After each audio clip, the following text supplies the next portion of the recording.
Market Day. Ayan, dyan. Ayan.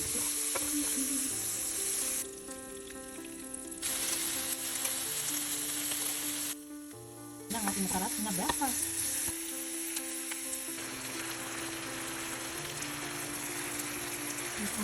Tapos ito yung spoon pot.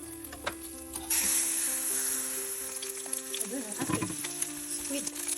Dalamay.